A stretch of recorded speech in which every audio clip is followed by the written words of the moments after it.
नमस्कार मित्रांनो, मी संतोष सोनवणे मराठी योजना अँड इन्फो या चॅनलमध्ये आपणा सर्वांचे स्वागत करतो। मित्रांनो, आजच्या या व्हिडिओमध्ये आपण 2017 मधील शिक्षक भरतीच्या कोर्ट केसविषयी, त्याचबरोबर सेकंड फेज व थर्ड टेट विषयी माहिती आजच्या या व्हिडिओमध्ये पाहणार आहोत। तत्पूर्वी तुम्ही आपल्या मराठी योजना अँड इन्फो या चॅनलला सबस्क्राइब केलं असेल तर सबस्क्राइब करा, ज्यामुळे शिक्षक भरतीविषयी नवनवीन अपडेट्स आपल्याला वेळोवेळी मिळत राहील। बघा मित्रांनो, सुरुवातीला आपण 2017च्या शिक्षक भरतीविषयी माहिती पाहू। बघा, 2017 मधील शिक्षक भरती ही अद्यापही कंप्लीट झालेली नाही, ज्यामध्ये रिक्त अपात्र गैरहजर जागेची निवड यादी, त्याचबरोबर 1 ते 5 मुलाखत राऊंड जो लागलेला होता, त्या मुलाखत राऊंडमधील उमेदवारांना अद्यापही नियुक्त्या मिळालेल्या नाहीत। तर याचं कारण काय?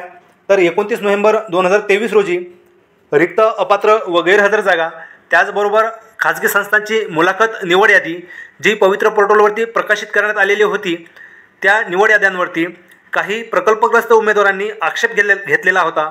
त्यांचं असं मत होतं की त्यांना त्यांच्या आरक्षणानुसार जागा देण्यात आलेल्या नाहीत आणि त्यामुळे ते अभियोक्ताधारक कोर्टामध्ये गेलेले होते आणि त्यांनी कोर्टामध्ये याचिका दाखल केलेली होती आणि त्या याचिकेमुळे कोर्टाने त्या दोन्ही निवड याद्यांवरती स्टे दिलेला होता।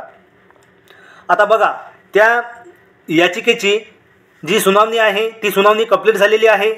कोर्टाने शासन व याचिकाकर्ते या दोघांचाही युक्तिवाद ऐकलेला आहे आणि त्याचा निकाल राखून ठेवलेला होता। आता त्या याचिकेचा निकाल हा आज दुपारी 27 फेब्रुवारी 2025 रोजी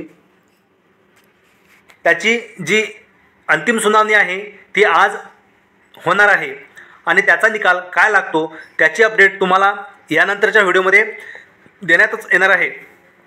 आता बघा, या याचिकेचा निकाल लागल्यामुळे काय होणार आहे, तर बघा, या याचिकेमध्ये शासनाने या भरतीवरील जो स्टे आहे तो स्टे उठवण्यासाठी सुद्धा सिव्हिल ॲप्लिकेशन दाखल केलेलं होतं। आता त्याचाही निकाल आज आहे।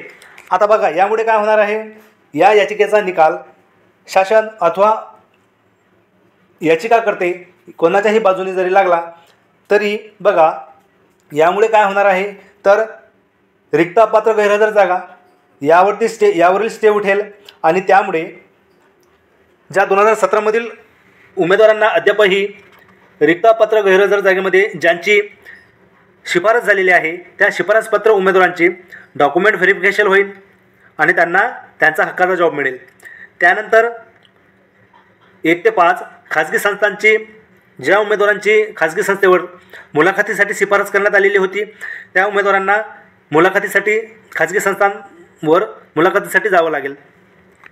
आणि त्यानंतर आता 2017 मधील ज्या माजी सैनिकाच्या जागा आहेत, ज्या माजी सैनिका जागेचा कन्व्हर्जन राऊंड अद्यापही लागलेला नाही, तर या याचिकेमुळे शासकीय जे शिक्षण विभागातील अधिकारी आहेत त्या अधिकाऱ्यांनी ही निवड यादी लावलेली नाही। त्यांचं असं मत होतं की माजी सैनिक जागेची निवड यादी जर लावली तर त्या यादीवरही स्टे येऊ शकतो, त्यामुळे ती माजी सैनिक कन्व्हर्जन राऊंडची निवड यादी ही 2017 मधील लागलेली नाही। मात्र हा निकाल लागल्यानंतर त्या माजी सैनिक जागेचाही मार्ग हा मोकळा होणार आहे आणि माजी सैनिक त्या जागा, ज्या जवळपास 1200+ जागा आहेत, या 1200+ जागा त्यापैकी जवळपास 750 ते 800 जागाची निवड यादी ही लागणार आहे। तर अशा प्रकारे ही आजची जी याचिका आहे, या याचिकेचा जो निकाल आहे हा निकाल आज महत्त्वपूर्ण आहे। आता त्याचबरोबर आणखी एक 2017च्या ज्या 50% मागासवर्गीय पदकपात जागा करण्यात आलेल्या होत्या, त्या पदकपात जागेविरोधात काही अभियोक्ताधारकांनी छत्रपती संभाजीनगर हायकोर्टमध्ये याचिका दाखल केलेली आहे, ज्यामध्ये या पदकपात केलेल्या जागा रद्द करून त्या अभियोक्ताधारकांना 2017च्या अभियोक्ताधारकांना देण्यात याव्यात यासाठी याचिका दाखल केलेली आहे। आता त्या याचिकेचाही निकाल अद्याप लागलेला नाही आणि कोर्टाकडून गेल्या 22 एप्रिल 2024 पासून डेट मिळालेली नव्हती। मात्र 25 फेब्रुवारी 2025 रोजी त्या याचिकेची सुनावणी होती, मात्र प्रकरण बोर्डवर न आल्यामुळे त्या याचिकेचा सुनावणी ही होऊ शकली नाही आणि आता जे याचिकाकर्ते आहेत त्यांनी पुन्हा वकिलांमार्फत लवकरात लवकर नेक्स्ट डेट घेण्यासाठी ते प्रयत्नशील आहेत. मित्रांनो, आशा करूयात की 2017मधील 50% मागासवर्गीय पदकपात केलेल्या जागा या 2017मधील उमेदवारांनाच मिळाल्या. आता हे झालं 2017च्या शिक्षक पदभरतीविषयी. आता आपण 2022मधील जे सेकंड टेट आहे त्या सेकंड टेटविषयी बोलू. बघा, आता फर्स्ट फेजनंतर सेकंड फेजच्या ज्या जाहिराती आहेत या जाहिराती पवित्र पोर्टलवरती अपलोड करण्याची कार्यवाही ही सुरू आहे आणि त्याची अंतिम मुदत ही 28 फेब्रुवारी 2025 आहे. मात्र पवित्र पोर्टलवरती पाहिजे त्या प्रमाणात सेकंड फेजसाठी जागा या अपलोड झालेल्या नाहीत. त्याचं कारण काय, तर बऱ्याच खाजगी संस्थांनी पवित्र पोर्टलवरती जागा दिलेल्या नाहीत. त्याचबरोबर जे पेसा क्षेत्र आहे त्या पेसा क्षेत्रामधील जे जिल्हे आहेत त्या जिल्ह्यांमधील खाजगी संस्था असतील किंवा जिल्हा परिषदा असतील यामधील जागा अद्यापही पवित्र पोर्टलवरती अपलोड झालेल्या नाहीत. त्याचं कारण काय, तर पेसा क्षेत्रामधील जे रोस्टर आहे हे रोस्टर अद्ययावत नसल्यामुळे, त्याचबरोबर SEBC जे आरक्षण लागू करण्यात आलेलं आहे ते आरक्षण, त्याचबरोबर इतर प्रवर्गातील उमेदवारांचं जे रोस्टर आहे हे मावकला स्पष्ट सूचना नाहीत की कशा प्रकारे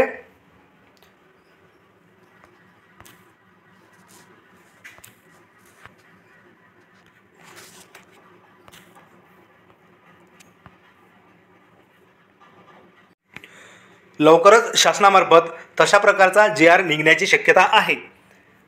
पेसा क्षेत्रामधील जे रोस्टर आहे त्या रोस्टरमधील तपासणीबाबत GR निघणार आहे आणि त्यामुळे पुन्हा पवित्र पोर्टलवरती जाहिराती अपलोड करण्यासाठी ही मुदतवाढ मिळणार आहे. आता झालं हे सेकंड फेजविषयी. आता मागील व्हिडिओमध्ये आपण अध्यापक विद्यालयावरती शिक्षक पदभरतीविषयीचा जो व्हिडिओ टाकला होता त्यामध्ये काही अभिज्ञताधारकांच्या कमेंट्स आलेल्या आहेत की सर DED कॉलेजवरती शिक्षक होण्यासाठी पात्रता काय लागेल. तर बघा मित्रांनो, ज्या उमेदवारांचं MAd झालेलं आहे त्या MAd झालेल्या अभिज्ञताधारकांना DED कॉलेजवरती चान्स असेल आणि त्यांची निवड ही सेकंड टेटमधील गुणांद्वारेच होणार आहे. त्याचबरोबर आता एक प्रश्न असा होता की जे DED कॉलेज आहेत त्या DED कॉलेजवरती शिक्षक अतिरिक्त झालेले आहेत आणि त्यांचं समायोजन होणार आहे, त्यामुळे सेकंड फेजला या जागा येतील काय. तर बघा मित्रांनो, राज्यातील बरेच DED कॉलेज हे बंद पडलेले आहेत आणि त्यामुळे तेथील शिक्षक हे अतिरिक्त झालेले आहेत. काही प्रमाणात शिक्षकांचं समायोजन हे होणार आहे. मात्र अद्यापही बऱ्याच संस्था आहेत की ज्या ठिकाणी DED कॉलेजवरती जे छात्राध्यापक आहेत त्यांना शिकवण्यासाठी शिक्षक नाहीत. त्यामुळे काही प्रमाणात जागा या सेकंड फेजमध्ये येतील. आता काही जणांचं असं मत आहे की सेकंड फेजसाठी आतापर्यंत किती जागा अपलोड झालेल्या आहेत. तर बघा मित्रांनो, जोपर्यंत पवित्र पोर्टलवरती ऑफिशियली जाहिराती अपलोड होत नाहीत तोपर्यंत किती जागा या अपलोड झालेल्या आहेत या जागा सांगणे शक्य नाही. तर बघा मित्रांनो, हे झालं सेकंड फेजविषयी. आता यानंतर थर्ड टेटविषयी आपण अपडेट पाहू. बघा, थर्ड टेट ही होणारच आहे यात शंका नाही. मात्र बऱ्याच क्लासेसवाल्यांनी अतिघाई करून उमेदवारांच्या मनामध्ये भ्रम निर्माण करत आहेत की लवकरात लवकर. मित्रांनो, आता थर्ड टेटविषयी आपण बोलू.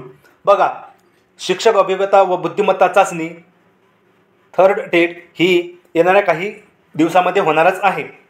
कारण शासनाने कोर्टामध्ये प्रतिज्ञापत्र दाखल केलेलं आहे की आम्ही नोव्हेंबर-डिसेंबरमध्ये थर्ड टेटचं आयोजन करू. मात्र अद्यापही थर्ड टेटचं आयोजन करण्यात आलेलं नाही. आता परीक्षा परिषदेकडे जो RTI दाखल करण्यात आलेला होता त्या RTIमध्ये परीक्षा परिषदेने असं उत्तर दिलेलं आहे की आम्ही मार्च किंवा एप्रिलमध्ये थर्ड टेट परीक्षेचं नोटिफिकेशन हे काढू.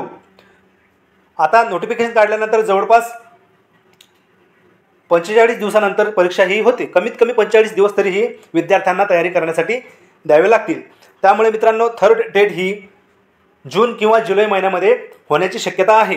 तुम्हाला जर सेकंड फेजमध्ये किंवा सेकंड टेटमध्ये मार्क्स कमी असतील आणि तुम्हाला असं वाटतं की तुमचा लागण्याची शक्यता ही कमी आहे तर तुम्ही थर्ड टेटची तयारी करायला हरकत नाही.